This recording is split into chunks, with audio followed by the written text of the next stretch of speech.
क्योंकि जब 12 साल से एग्जाम कंटिन्यूसली लीक हो रहे हैं, पूरी गवर्नमेंट में ऐसा कोई भी कहेंगे पॉलिटिशियन नहीं है जो अपनी चीज़ें ठीक तरीके से कर पा रहा हो। बस जो उनको ऊपर से ऑर्डर आ रहा है उसको वो लोग फॉलो कर रहे हैं और बस उसी चीज़ पे चल रहे हैं वो लोग, जो मोदी जी ने बोल दिया। क्योंकि आप देखो, आप ये जो बीजेपी पार्टी है ये बाई फेस है, काम के ऊपर नहीं है, सिर्फ फेस के ऊपर है। अगर यूपी में बीजेपी है तो क्यों? क्योंकि योगी जी हैं। सेंट्रल में बीजेपी है, जैसे एनडीए गवर्नमेंट है, क्यों? क्योंकि मोदी जी हैं। काम के ऊपर कोई वोट नहीं मांग रहा, क्योंकि काम करते नहीं ना ये लोग। लगातार 3 बार सरकार बीजेपी ने बनाई है, तो क्या लगता है बिना काम के सरकार बनाया होगा उन्होंने? अगर एक बार भी सरकार बनी है काम के ऊपर बोल के, तो आप मुझे बता दो कि हमने ये काम किया, इस वजह से आप हमें वोट दो। मोदी जी शहीदों के नाम पे अगर वोट मांग सकते हैं तो फिर आप अज्यूम कर सकते हो। अब देखो, अगर आप काम की बात करें, सरकार की कोई जिम्मेदारी नहीं बनती, क्यों नहीं बनती? देना चाहिए ना इस्तीफा। अगर काम नहीं कर पा रहे हो तो आप छोड़ो ना उसको। अब आप देखो, मैं आपको बताता हूँ सारी चीज होती क्या। UP government, BJP government, NDA government किस मॉडल पे काम करती है? यहाँ पर जो नीचे वाले लोग हैं, जैसे विधायक और सांसद, इनकी कोई वैल्यू नहीं होती। बीजेपी गवर्नमेंट में विधायक और सांसद की कोई वैल्यू नहीं है। आप जाके पता कर लेना, आपके एरिया को जो विधायक है उससे आप कोई भी काम करा के दिखा दो, मैं अपना नाम बता दूंगा। नहीं कर सकते आप काम। UP NDA government, BJP government में किसका काम होता है? मंत्रियों का और प्रधानमंत्री जी का। मंत्री और प्रधानमंत्री जी और मुख्यमंत्री, जिसके आगे मंत्री लगा उसका काम होगा। तो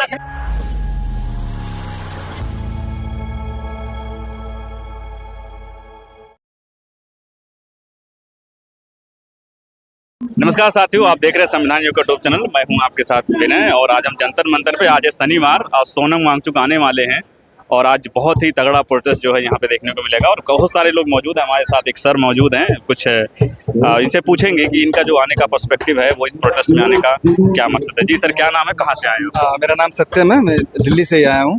पर्सपेक्टिव ये आने का कि जो मैं देख रहा था, इसको 9 दिन से प्रोटेस्ट चल रहा है, बट कुछ भी बस एलिगेशन लग रहे हैं फेक। जो भी प्रोटेस्ट कर रहे हैं उनके ऊपर बस एलिगेशन लग रहे हैं, बस इसकी कोई रिस्पॉन्सिबिलिटी नहीं ले रहा कोई भी, चाहे कह लो कोई भी नेता हो या फिर कोई अधिकारी बोलो या तो फिर आप कोई भी किसी को भी बोलो, कोई भी इसकी रिस्पॉन्सिबिलिटी नहीं ले रहा है। क्यों हो रहा है? तो इस वजह से मैंने आया, मैं सोचा मैं बोलूँगा तो शायद कुछ चीज़ें चेंज हो। हम सही बात है। देखो, अगर युवा नहीं बोलेगा इसके लिए तो यहाँ पे क्या दादा बाबा जी बोलने आएंगे, क्योंकि उनकी तो जिंदगी पार हो चुकी है।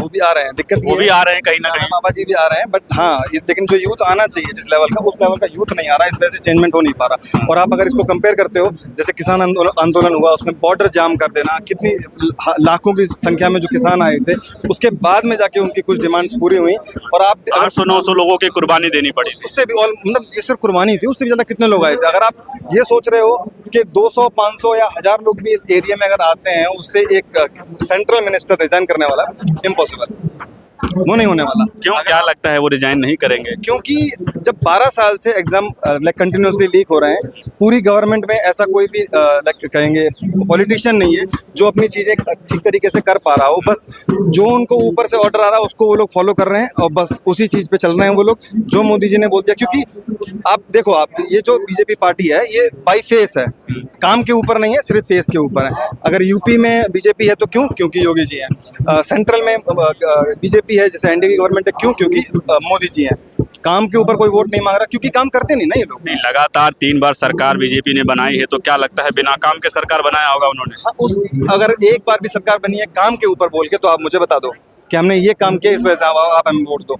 मोदी जी शहीदों के नाम पे अगर वोट मांग सकते हैं तो फिर आप अज्यूम कर सकते हो। अब देखो, अगर आप काम की बात करोगे तो मैं बोलता हूँ आपको, संसद में अपने क्या बोलते हैं डिफेंस मिनिस्टर हैं Rajnath Singh, during the operation Sindoor, उन्होंने कहा था कि हमारा कोई शहीद जो नहीं हुआ। वीडियो है, आप अगर देख लो, अगर आपके ये देखेंगे तो इसमें ये है, defence minister said no casualties in 2015, government now reveals 6 operation Sindoor matters. तो ये नहीं, तो इसमें ये लोग हंस रहे हैं, ये हंस रहे हैं, पीयूष गोयल हंस रहे हैं, ऑलमोस्ट पूरी जो ये लोग किस पे हंस रहे हैं? अपोजिशन पे नहीं, अपोजिशन को मालूम है डेथ हुई है, शहीद हुए हैं। इतना बड़ी बात अगर देश से छुपा रहे हैं और संसद में इस तरह के खुलेआम दादागिरी की तरीके बोल रहे हैं कि हमारी कोई कैजुअलिटी नहीं हुई, जबकि एक्चुअल में हुआ था, तो क्या कहना चाहेंगे ऐसे लोगों के बारे में? क्यों इन लोगों ने हम लोगों को बेवकूफ़ बना रखा है ना, ये इन लोगों ने हम लोगों को बेवकूफ़ बना रखा है। हम लोग इन द सेंस जो भी हमारे कंट्री की जो पॉपुलेशन है, जो आम जनता है, इसको बेवकूफ़ बना रखा है। ये सवाल पूछने,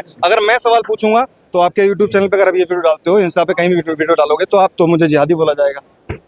क्योंकि दाढ़ी डूढ़ी बनी है मेरी, बाल बूल बड़े हैं। आपने नाम नहीं पूछा मेरा, पूरा नाम बता दूंगा तो और ज्यादा दिक्कत होगी। मैं जाती बता दीजिए नाम, कोई दिक्कत नहीं। मैं एक भाई मिले थे, उन्होंने अपना मोहम्मद दीपक अपना नाम उन्होंने बताया था, और उन्होंने कहा था कि मैंने पूछा कहाँ से आए, बोले कि हिंदुस्तान से आया हूँ। तो बड़ा अच्छा जवाब था, हालांकि उसमें कोई कंट्रोवर्सी नहीं है, क्योंकि आप समानता में विश्वास रखते हैं, तो आप हिंदू मुस्लिम को लेके साथ लेकर चलना पड़ेगा। हाँ, साथ लेके चलना पड़ेगा, क्योंकि देखो ना, अब मैं आपको बताता हूँ ये चीज़। अगर आप घर में 4 भाई हो, एक भाई अगर आपका थोड़ा अगर गलत भी है, तो इसका मतलब ये नहीं आप उसको मार दोगे या घर से निकाल दोगे, वो तो नहीं होता ना।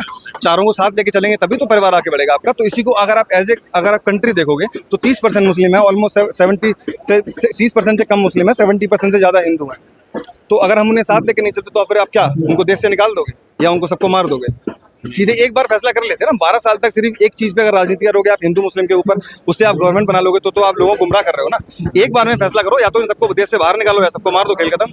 सर, जैसा कि मैं देख रहा हूँ, आज 7 से 8वां दिन आज है प्रोटेस्ट का, लगातार प्रोटेस्ट जारी है, लेकिन हमारी जो गवर्नमेंट है, कोई अकाउंटेबिलिटी नहीं तय हो रही है, कोई प्रेस कॉन्फ्रेंस करके ये नहीं देश को बताया जा रहा है कि हाँ वाकई में मिस्टेक हुआ है, कहाँ से हुआ, कितनी किसको सजा दी रही, किसको नहीं दी जा रही है, उसके ऊपर क्या कहना है? नहीं देने वाली, ना सजा देने वाली है, ना वो लोग रिस्पॉन्सिबिलिटी लेने वाले हैं।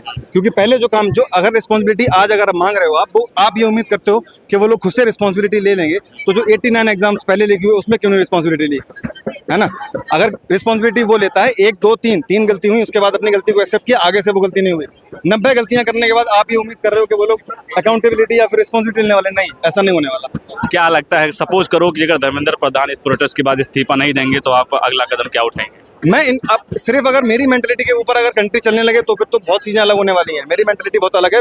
लाइक हम लोग, आप युवा हैं, आप अपना समर्थन या विरोध तो दे सकते हैं ना, आप अपना ओपिनियन दीजिए। मेरा ओपिनियन ये है, हम बिलीव करते हैं पर्पस पे, पर्पस ओवर पॉपुलैरिटी। हम लोग बिलीव करते हैं पर्पस पे। अब 90% लोग यहाँ पर ऐसे आए होंगे जो सिर्फ रील कटवाने आए हैं या फिर अपना कैमरा लेके चले आए क्योंकि सिर्फ उनको पॉपुलैरिटी चाहिए। बिल्कुल बिल्कुल बिल्कुल बिल्कुल, कुछ भी पर्पस नहीं है। अगर आप पर्पस के ऊपर बात करोगे तो मैं आपसे बोलता हूँ यहाँ पर 100 लोग खड़े कर दो और बोलना कि पुलिस डंडे चलाएगी, 100 लोग नहीं खड़े हो पाएंगे। पर्पस नहीं है ना। इस्तीफे को लेकर सरकार की कोई जिम्मेदारी नहीं बनती? क्यों नहीं बनती? देना चाहिए ना इस्तीफा। अगर काम नहीं कर पा रहे हो तो आप छोड़ो ना उसको। अब आप देखो, मैं आपको बताता हूँ सारी चीज होती क्या है। UP government, BJP government, NDA government किस मॉडल पे काम करती है? यहाँ पर जो नीचे वाले लोग हैं जैसे विधायक और सांसद, इनकी कोई वैल्यू नहीं होती। बीजेपी गवर्नमेंट में विधायक और सांसद की कोई वैल्यू नहीं है। आप जाके पता कर लेना, आपके एरिया को जो विधायक हो उससे आप कोई भी काम करा के दिखा दो, मैं अपना नाम बदल दूंगा। नहीं करा सकते आप काम। ये एनडीए गवर्नमेंट, बीजेपी गवर्नमेंट में किसका काम होता है? मंत्रियों का और प्रधानमंत्री जी का। मंत्री और प्रधानमंत्री जी और मुख्यमंत्री, जिसके आगे मंत्री लगा उसका काम होगा। तो इस गवर्नमेंट में मंत्री बनना, मंत्री पद पे रहना, इसका मतलब वो उस पार्टी के लिए बहुत वैल्यूएबल इंसान है। अब आप उसको डायरेक्टली सिर्फ इस बात पे नहीं हटा सकते और ना ही हटा पाओगे आप कि 2-4 मतलब उन लोगों के अकॉर्डिंग 2-4 एग्जाम लीक हो गए, क्या हुआ? 15-20 लोग मर गए, क्या हुआ? इसके ऊपर वो रिजाइन करने वाले नहीं करने वाले। चलो एक एग्जांपल से समझते हैं सर। सपोज करो कि कोई कंपनी है, अगर वो वर्कर उसमें काम करता है, अगर वो इम्प्रॉपर से 1-2 गलतियां करता है, अगर वो खुद से इस्तीफा नहीं देता है, रिजाइन नहीं करता है, तो डायरेक्टर हो, एचआर हो, एडमिन हो, ये इस्तीफा उससे या रिजाइन उससे खुद ले लेते हैं। तो सरकार को हमारी जिम्मेदारी नहीं बनती है कि अगर नहीं इस्तीफा दे रहे हैं तो हमको लेना चाहिए इस्तीफा? लेकिन यहाँ पर डायरेक्टर जो है, director in the sense Modi ji, ये डायरेक्टर बने इसलिए हैं क्योंकि जो वर्कर जिसको इन्होंने मंत्री बना रखा है इनके लिंक्ड है। अब आप मोदी जी, अब जैसे आप बोलते हो कि मंत्री हटा दो सारे, मोदी जी ने ऐसा कौन सा मंत्री है जो आपको लगता है कायदे बनाया हुआ है? विदेश मंत्री, बहुत बड़ी बात कर रहे हैं आप। विदेश मंत्री एस जयशंकर, चुनाव हुआ, किसी ने उन्हें बोला, वोट दिया किसी ने, राज्यसभा से सीधे वो विदेश मंत्री बने। क्या उनकी आपको क्या लगता है? सिर्फ उनकी रीलें कट रही हैं, सिर्फ उनमें रेज आ रही है, रीलें कट रही हैं, लेकिन काम क्या कर रहे हैं कुछ नहीं मालूम। जिस दिन उनका मन उठता है, जो उनका मन होता है उठ के आके बोल दिया, बस वो सबको पालन करना है। क्यों? क्योंकि राजा है ना ये। अब वो बोल रहा है, विदेश मंत्री एस जयशंकर बोल रहे हैं कि पासपोर्ट आपका सिटीजनशिप का प्रूफ नहीं है। एस जयशंकर का बेटा अमेरिका में बैठा हुआ है, अमेरिका की यूएस की सिटीजनशिप लेके, और यहाँ के लोगों से आप सिटीजनशिप पासपोर्ट फिर बनवाना क्यों है? अगर सिर्फ यात्रा का ही है तो फिर तो मुझे किसी भी देश में भेज दो ना, वो देश मुझे दे देगा यात्रा का सर्टिफिकेट, तो कोई भी दे देगा। ठीक है, अपकमिंग चुनाव आ रहा है, वेरिफिकेशन हो रहा है, उसके पीछे पुलिस का वेरिफिकेशन हो रहा है, फलाना ढिमकाना, वहाँ जाना, पैन कार्ड, आधार कार्ड, 4-5 दिन आदमी फूंक रहा है। अब उसकी भी तो फीस बढ़ा दी, 6,000 रुपए में तो पासपोर्ट बनेगा तत्काल में आपका। और आप कह रहे हो कि सिटीजनशिप का प्रूफ नहीं, तो फिर क्या लेके आया इंसान? उसके अगर मुस्लिम है तो फिर गड़े हुए पुरखों के अपने हाड़ मांस लेके आएगा, हिंदू है नहीं तो फिर राख लेके आया, बोला करा डीएनए टेस्ट। ठीक है, आप युवा हैं, अपकमिंग चुनाव आने वाले हैं, आप क्या लगता है कि कुछ बदलाव देखना चाहेंगे? बिल्कुल होना चाहिए किसी भी स्टेट में। अब किसी भी स्टेट में या फिर सेंट्रल गवर्नमेंट में अगर इलेक्शन आ रहे हैं तो चेंजमेंट नेसेसरी है। अगर चेंजमेंट नहीं हो रहा है तो फिर ये लोग राजा समझेंगे अपने आप को। मैं आपसे बोलता हूँ, अगर मैं आपके यहाँ 10 दिन चला जाऊँ काम करने के लिए, फ्री में आपके लिए काम करने चला जाऊँ, तो आप अपने आप को मेरा मालिक ही तो समझेंगे ना। और हो क्या रहा है ये, तीन बार से कंटिन्यूसली ये लोग अपनी सरकार बना रहे हैं। 12 साल से मोदी जी, योगी जी यूपी में चल रहे हैं। अब ये अगर टर्म बाय टर्म यही लोग वापस आते रहे तो ये लोग और फिर लोकतंत्र का मतलब क्या होता है? लोकतंत्र का मतलब कि जनता के हाथ में ये है कि वो चेंज कर सकती है, तभी तो पावर, तो राजतंत्र हो जाएगा। तो पावर का शिफ्ट होना जरूरी है। और अगर आप सिर्फ क्या बोलते हैं तानाशाही लेके आना चाहते हो, तो फिर आप चाइना जैसी तानाशाही लेके आओ। चाइना में गोकुआ एक एग्जाम होता है, 15 मिलियन लोग वो एग्जाम देते हैं। एग्जाम लीक होने की बात छोड़ दो, एक भी स्टूडेंट का पेपर मिस नहीं हो सकता।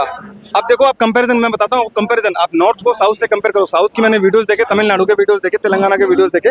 उसमें क्या हुआ कि क्या बोलते हैं, एग्जाम सेंटर उन लोगों के चेंज हो गए एट द मोमेंट।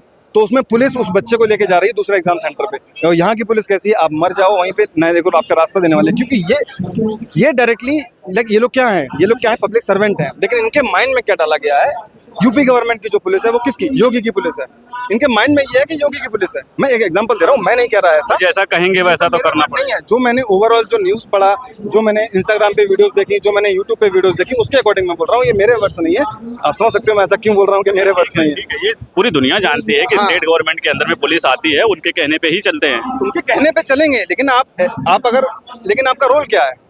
आप उनके कहने पे चल रहे हो, लेकिन आपका रोल क्या है? अगर आप अपना जॉब रोल भूल जा रहे हो, सिर्फ एक इंसान के गुलाम परस्ती बोल रहे हैं, तो तुम जो भी बोलना चाहो बोल सकते हो। सिर्फ अगर लोग बोल रहे हैं ना, अगर प्रधानमंत्री का काम होता है शिक्षा व्यवस्था की पॉलिसी बनाना, सुरक्षा की पॉलिसी बनाना, रोज की पॉलिसी बनाना, लेकिन वो तो मठों में घूम रहे हैं, तो वो अपनी जिम्मेदारी पे काम कहाँ कर रहे हैं? हम उस समय नहीं तो पुलिस क्यों करेगी अपनी जिम्मेदारी पे काम? आप कोई भी मंत्री हैं, कुछ भी हैं, आप कहीं भी जाइए, हमें उससे मतलब नहीं है। अब लोग बोलते हैं कि प्रधानमंत्री जी हमेशा विदेश में रहते रहे ना, विदेश में मुझे क्या मतलब। लेकिन जो हमारा देश है वो सही लाइन पे चल रहा है, सब कुछ सही है। अगर आप सिर्फ विदेश में घूम रहे हो, देश में मारामारी हो रही, तो फिर तो ये क्या लग रहा है, चल रहा है?